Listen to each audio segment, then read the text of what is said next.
Hello everybody, welcome back to the Mega Man 04 Hard S-Rank Challenge. We're at Area 0, which is sort of another intro stage. It's before you start the main portion of the game. I don't know, they gave this game 2 intro stages.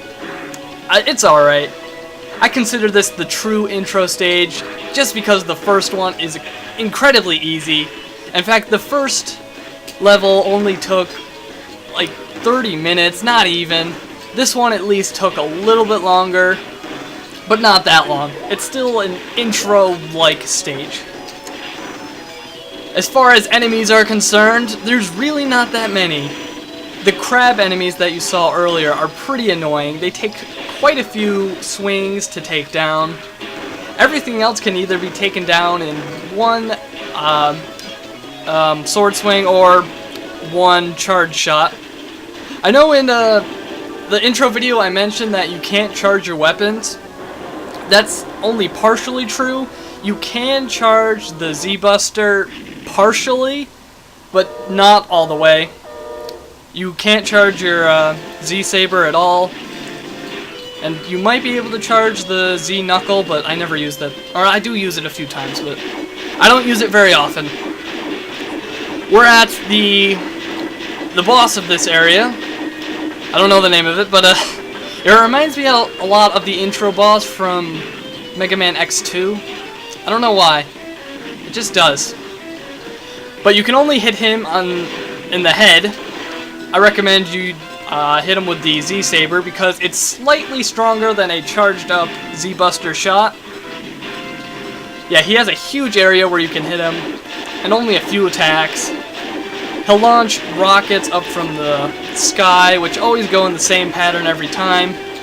Hide underneath a platform to avoid those. He'll do a punching attack sometimes, just jump out of the way for that. And other times he'll summon a bunch of green energy circles. Just avoid those. They're not hard to avoid. I don't have an exact strategy for you, but just don't worry about them. Just go far away and you should be able to weave in between them. And there's another 100. 2 100s in a row. That's pretty good. And I decided to include the cutscene right here. I don't know why. I just thought, why not include it? I was going to cut it out, but then I'm like, maybe people want to see this. I don't know.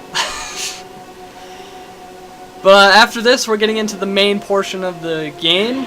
All the 8 robot masters. They're not robot masters, but I don't know what they're called. You get to choose whatever one you want to go to next. Typical Mega Man style, my favorite. But they show all of the bosses right here, which is kind of weird. I don't think I've ever seen this in a Mega Man game before. Where they show all of the bosses at the beginning. I could be forgetting something, but as far as I know, this is the first time they've done such a thing. And I've heard some people are kind of angry at this because they like seeing what the bosses look like at the end of each stage, but I think it's really cool. But I gotta wonder, why don't they just kill him right now? Like, there's 8 of them and there's 1 0. He has no chance. Actually, I think Kraft comes in and tells them to hold back or something, like stand off or whatever the term is. I don't know. And there is Kraft. I hate Kraft. You'll see why I hate Kraft in later parts. But if you're familiar with this game, I think you understand why I don't like Kraft. I do like his name though. It reminds me of Kraft macaroni and cheese. And Kraft macaroni and cheese, that's one of my favorite things to make for lunch. It's awesome. But I'm going off topic. Now I realize that I shouldn't have included this cutscene because there's nothing for me to say. I'm not gonna explain the story to Mega Man 04. There's really not that much story. One thing I should mention though is that all of the bosses have ridiculous names. I have no idea how to pronounce any of them. And that is why you won't see any of their names in the topic or the video titles. You won't see their names. Instead, you'll see the name of the stage, because I can pronounce that. You'll just see, the names are ridiculous. But yeah, that is the end of part number 2. Next up, I choose to go to Particle Beam, and I'll explain to you why I choose that first in part number 3. Until next time, this is UAA signing out.